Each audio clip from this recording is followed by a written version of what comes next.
There's a woman in Ohio who makes $91,000 a year. She has $42 in savings. Her neighbor makes $64,000, drives an older car, takes one vacation every 2 years. He has $90,000 in retirement. Same street, same grocery store, same Tuesdays. One of them is financially stable. The other one just looks rich. And somewhere between those two driveways, something has been feeding. This video is about a force so normal, so baked into daily life, that most people never once think to blame it for their financial situation. Comparison.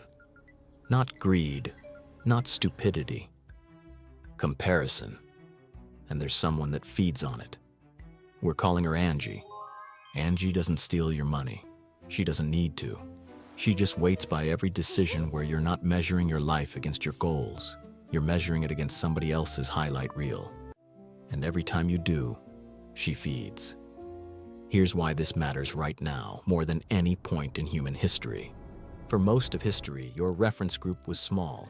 The neighbors on your block, the family down the road, maybe 40, 50 people whose lives you could actually see. Now you carry 7 billion of them in your pocket. You wake up, and before your feet hit the floor, you've already compared your bedroom, your body, your bank account, and your Tuesday morning to a curated version of thousands of strangers' best days. Your brain still runs the old software. How am I doing compared to the tribe? Except now the tribe is infinite, filtered, and lying to you by omission. That mismatch is where Angie lives. So how does the mechanism actually work?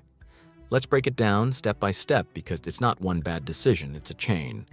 First, you see something, a car, a kitchen renovation, a trip, and your brain quietly updates what normal looks like. Not consciously. You don't decide to want a nicer car, your baseline just moves. The gap creates discomfort. Once your baseline moves, the space between where you are and where you now think you should be feels like a problem to solve. Immediately, urgently. Second, you close the gap the fast way, not by building, by buying. A financed SUV, a credit card vacation, a kitchen you can't afford in cash. Because closing the gap with a purchase happens today. Closing it by building wealth happens over years nobody enjoys waiting for. And that's Angie's favorite part. She doesn't want your money in one bite. She wants you to keep resetting the finish line so you never stop running. Now here's the uncomfortable math nobody puts on a billboard. The couple with the boat, the lake house payments, and the 2 new cars in the driveway, the ones everyone privately measures themselves against, carry, on average, more household debt than families with visibly modest lifestyles. Multiple long-running consumer finance studies have found the same pattern again and again. The appearance of wealth and the presence of wealth are, more often than not, unrelated, sometimes inversely related. Meanwhile, the guy in the 10-year-old Corolla, who you'd never once envy, might be sitting on an index fund quietly compounding at historical long-run averages, doing nothing dramatic, earning nothing to post about. Nobody makes content out of, I did nothing exciting, and now I have options. So the comparison engine only ever shows you one side of the ledger. The spending. Never the debt behind it. Never the interest. Never the 2 a.m. math.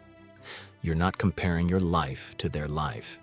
You're comparing your full financial statement to their marketing department. Let's zoom into the career version of this because it's just as expensive and far less talked about. Someone sees a peer get the promotion, or launch the business, or make it in some visible way, and something ignites. Not ambition, panic, the feeling of falling behind. So they make a move. Quit the stable job, jump into the trending industry, pivot the whole career. Not because they ran the numbers, not because it fit their actual skills or goals, but because staying still suddenly felt like losing a race they never agreed to enter. Reactive decisions made from comparison instead of strategy tend to cost more than anyone accounts for going in. Lost income during the gap, missed compounding years, opportunities that don't come back around twice. Angie doesn't care which direction you run. She only needs you moving because of someone else's clock instead of your own. And then there's the version that costs the most and looks the least like a mistake. Paralysis. This one doesn't spend money. It just refuses to let you build any. You compare your timeline to someone else's. I should already own a home by now. They're already a VP and I'm still here. And instead of adjusting course, you freeze. You wait for a right time. The comparison keeps moving further away. The years you spend frozen in shame about your progress are years the market doesn't pause for. That's the cruelest version of this. It doesn't look like losing money. It looks like nothing happening at all. Here's the part that should make you a little uneasy. Every platform you scroll, every feed you check before falling asleep was built by people who understand this mechanism completely. Engagement goes up when comparison goes up. Nobody designed these systems to make you calm about your progress. They were designed to make you compare, because comparing keeps you scrolling, and scrolling is the business model. You're not an accidental bystander in Angie's economy. You are the product being fed to her. Zoom out further, and the stakes get bigger than any one bank account. An entire generation is delaying homeownership, marriage, retirement contributions, not purely because of economics, but because the emotional cost of falling behind visibly keeps pushing rational financial decisions further down the list. Whole industries, fast fashion, luxury financing, buy now, pay later, are built entirely on monetizing the gap between what people have and what they believe they should already have. This isn't a personal failing, it's an economy, and it runs on the same fuel every time: the space between your life and somebody else's edited version of theirs.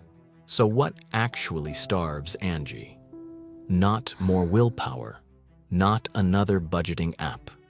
The one thing comparison cannot survive is a fixed reference point that isn't a person. Your own number, your own timeline, your own definition of enough. The question isn't whether you'll compare tomorrow. You will, everyone does. The question is whether you'll notice the exact moment it happens, or whether, like most people, you'll just quietly reach for your card. If you found this helpful, like and subscribe for more hidden money pitfalls and more ways to stop feeding Angie. Until next time, don't feed Angie.